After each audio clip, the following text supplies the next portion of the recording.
दिन समाप्त हो चुका था। संध्या की आखिरी धूप कौरव शिविर की ध्वजाओं से फिसल रही थी।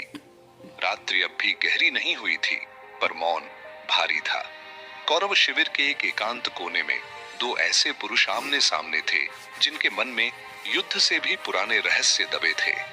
द्रोणाचार्य ने स्थिर स्वर में कहा, शकुनी, कल जो होने वाला है वह केवल रणभूमि का परिणाम नहीं होगा। कुछ निर्णय बहुत पहले ले लिए जाते हैं और उनका बोझ अंत तक उठाना पड़ता है। शकुनी की आंखों में हल्की चमक उभरी, जैसे वह पहले से सब जानता हो। शकुनी ने धीमे स्वर में कहा, आचार्य, आप शस्त्रों के गुरु हैं और मैं मनुष्य की दुर्बलताओं का। आपको जो दिखता है वह सामने है और जो मुझे दिखता है वह भीतर छिपा है। द्रोणाचार्य ने कहा, मैं जानता हूं, इसीलिए आज आया हूं।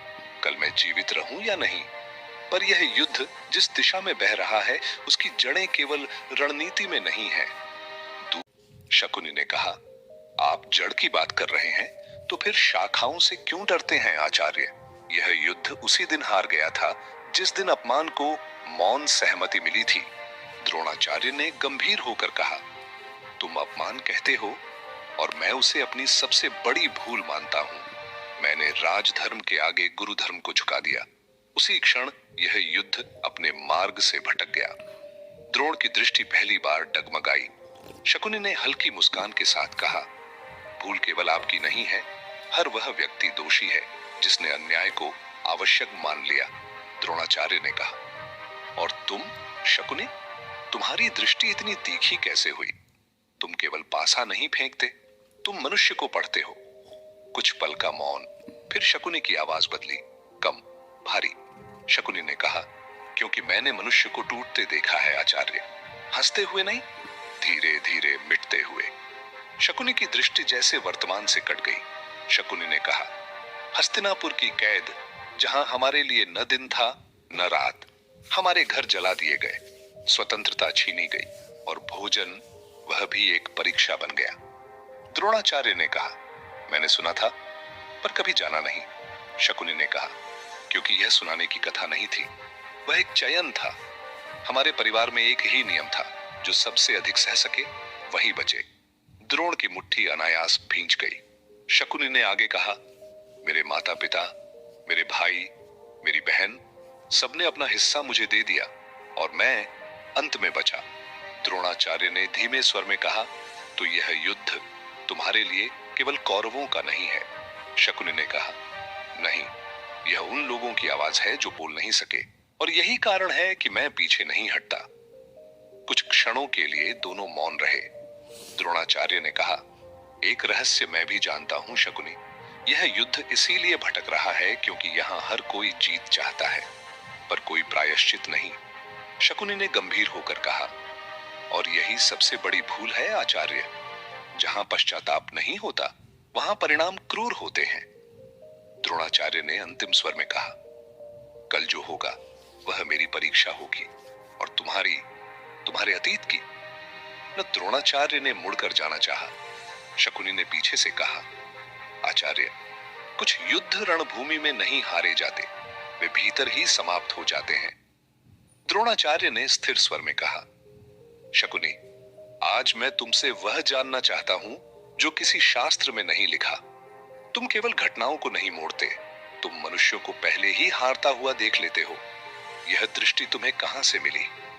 शकुनी ने कुछ क्षण मौन रखा, फिर धीमे, हस्तिनापुर ने हमारे राज्य को पराजित नहीं किया था, हमें अपमानित किया था। हमारे राजमहल नहीं छीने गए, हमारी अस्मिता छीनी गई थी। द्रोणाचार्य ने गंभीर स्वर में कहा, मैंने सुना है तुम्हारे परिवार को कैद किया गया था। शकुनी ने कहा, कैद, ये शब्द बहुत छोटा है आचार्य। वह एक प्रयोगशाला थी जहां देखा जाता था कि मनुष्य कितनी पीड़ा सहकर भी जीवित रह सकता है। दिनों तक भोजन नहीं, पानी बूंदों में, और हर रात वही प्रश्न, कल कौन बचेगा? द्रोणाचार्य ने कहा, और तुम बचे कैसे? शकुनी ने धीमे स्वर में कहा, क्योंकि मेरे परिवार ने तय किया था कि मैं बचूंगा। मेरे माता पिता ने अपना अन्न मुझे दिया, मेरे भाई ने अपनी सांसों की शक्ति मुझे दी, मेरी बहन ने अपने हिस्से का जीवन मुझे सौंप दिया। वे जानते थे सब नहीं बच सकते, तो जिसने सबसे अधिक सहना सीख लिया है उसे जीवित रहना चाहिए। द्रोणाचार्य की आवाज भारी हो गई। और उस दिन तुम क्या सीख गए?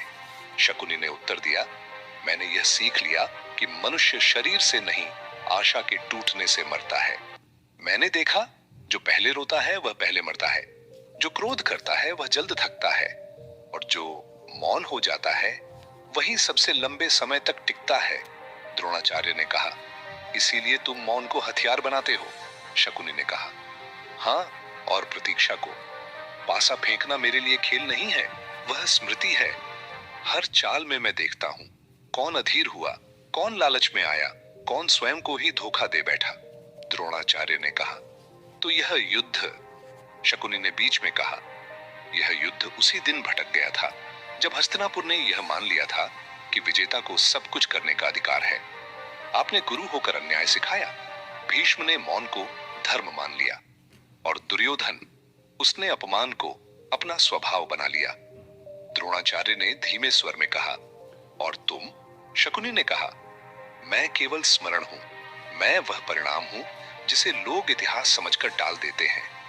मेरे पिता ने अंतिम सांस में मुझसे कहा था, शकुनी, हम बदला नहीं लेंगे, हम उन्हें वही निर्णय लेने देंगे जो अंततः उन्हें स्वयं नष्ट कर देगा। द्रोणाचार्य कुछ क्षण चुप रहे, फिर बोले, तो तुम युद्ध नहीं जीतना चाहते, तुम सत्य उजागर करना चाहते हो। शकुनी ने कहा, नहीं आचार्य, सत्य उजागर नहीं होता, सत्य स्वयं प्रकट होता है जब भूलें अपनी पराकाष्ठा पर पहुंचती है। यह युद्ध इसलिए हार रहा है क्योंकि यहाँ हर कोई स्वयं को सही मानता है, और जहां आत्ममंथन समाप्त हो जाता है वहां पतन आरंभ हो जाता है। द्रोणाचार्य ने अंतिम स्वर में कहा, कल मैं जो निर्णय लूंगा वह मेरा होगा, पर उसका भार युगों तक रहेगा। शकुनी ने शांत स्वर में कहा, और यही महाभारत है आचार्य, युद्ध नहीं, निर्णयों की श्रृंखला। संध्या पूरी तरह ढल चुकी थी। दोनों जानते थे, अब शब्दों के बाद केवल परिणाम शेष है। कुरुक्षेत्र के आकाश में उस दिन सूर्य अस्त होते समय असामान्य रूप से लाल था। ऐसा प्रतीत हो रहा था मानो धरती पहले से ही आने वाले रक्त को पहचान चुकी हो। महाभारत युद्ध अपने निर्णायक चरण में प्रवेश कर चुका था, पर उस संध्या एक ऐसी घटना घटी जिसका उल्लेख किसी श्लोक में नहीं मिलता। युद्ध भूमि से कुछ दूर, जहां दोनों सेनाओं की ध्वनियां मंद पड़ जाती थीं, वहां एक पुराना वन था। उस वन में कभी अर्षियों का आश्रम हुआ करता था, पर अब वहां केवल टूटे स्तंभ, जली हुई घास और मौन बचा था। उसी वन के मध्य एक प्राचीन वेदी थी। कहा जाता था कि यहाँ कभी समय को देखने वाले तपस्वी साधना किया करते थे। उस रात्रि से पहले कई योद्धाओं ने अनुभव किया कि उनके स्वप्न बदल गए हैं। अर्जुन को बार बार बाण टूटते दिखाई दिए, दुर्योधन को सिंहासन कांपता हुआ दिखा। कृष्ण ने कुछ नहीं कहा, पर उनकी दृष्टि उस वन की ओर अधिक देर तक ठहरी रही। वह कोई साधारण स्थान नहीं था। कहा जाता था कि इस वेदी पर जो बैठकर अपने जीवन की सबसे बड़ी भूल को स्मरण करता है, उसे भविष्य का एक अंश दिखाई देता है, पर उसकी कीमत चुकानी पड़ती है। उसी दिन युद्ध के बाद एक अकेली छाया उस वन की ओर बढ़ी। न कोई रथ, न कोई ध्वज, केवल थके हुए कदम और भारी मन। उस व्यक्ति का नाम इतिहास जानता है, पर उस क्षण वह केवल एक अपराध बोध था। वेदी पर बैठते ही हवा रुक गई, पत्तों की सरसराहट थम गई, और समय जैसे एक क्षण के लिए ठहर गया। उस व्यक्ति ने अपने जीवन की हर भूल को स्मरण किया। वह मौन जहां बोलना चाहिए था, वह आदेश जहां रोकना चाहिए था, वह शिक्षा जहां विवेक छोड़ दिया गया था। और तभी दृश्य बदला। उसने कुरुक्षेत्र को नहीं, भविष्य को देखा। युद्ध के बाद की धरती जहां विजेता थे पर प्रसन्नता नहीं थी, जहां राज्य था पर शांति नहीं थी, जहां धर्म की बातें थीं पर करुणा अनुपस्थित थी। उसने देखा कि यह युद्ध केवल शरीरों को नहीं मार रहा, यह पीढ़ियों की चेतना को घायल कर रहा है। वेदी पर बैठा वह व्यक्ति समझ गया, महाभारत का सबसे बड़ा विनाश किसी अस्त्र से नहीं होगा, बल्कि उन निर्णयों से होगा जिन्हें लोग उस समय आवश्यक कहकर टाल देते हैं। अचानक वेदी की शिला में दरार पड़ी, एक मंद प्रकाश निकला और फिर सब शांत हो गया। अगली सुबह वह वन वैसा ही था, सूना, शांत, रहस्यमय, पर उस वेदी पर किसी के पैरों के चिन्ह नहीं थे। युद्ध चलता रहा, इतिहास लिखा गया, पर वह रात्रि, वह वन और वह सत्य महाभारत की आत्मा में कहीं गहरे दफ्न हो गया। क्योंकि कुछ कथाएं सुनी नहीं जाती, वे केवल समझी जाती हैं। महाभारत अश्वत्थ वृक्ष की छाया।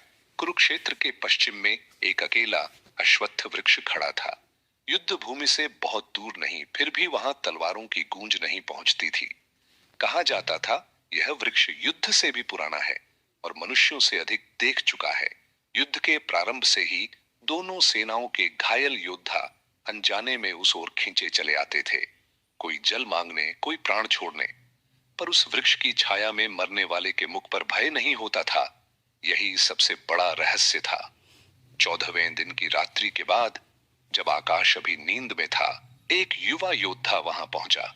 उसका कवच टूटा था, शरीर रक्त से भरा था, पर आंखों में सबसे अधिक पीड़ा थी। वह पांडव भी नहीं था, कौरव भी नहीं। वह उन असंख्य योद्धाओं में से एक था जिनका नाम युद्ध नहीं रखता। वह वृक्ष के नीचे बैठ गया।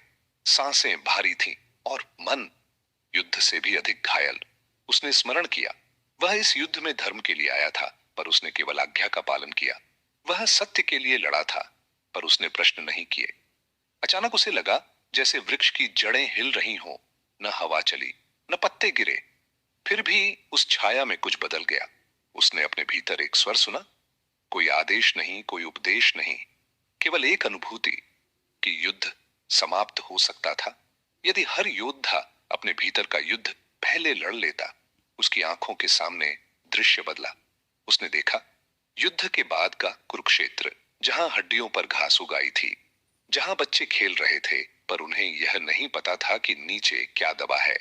उसने समझ लिया, महाभारत केवल विनाश की कथा नहीं है, यह चेतावनी है। कुछ ही क्षणों बाद उसकी सांसें शांत हो गईं। चेहरे पर वही शांति थी जो केवल समझ आने के बाद मिलती है।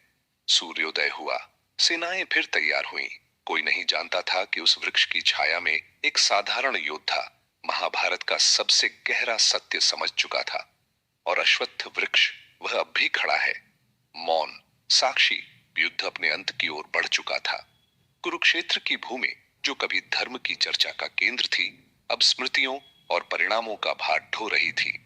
यह केवल शस्त्रों का युद्ध नहीं रहा, यह उन निर्णयों का परिणाम बन चुका था जो समय से पहले लिए गए, और उन मौनों का दंड जो समय पर तोड़े नहीं गए।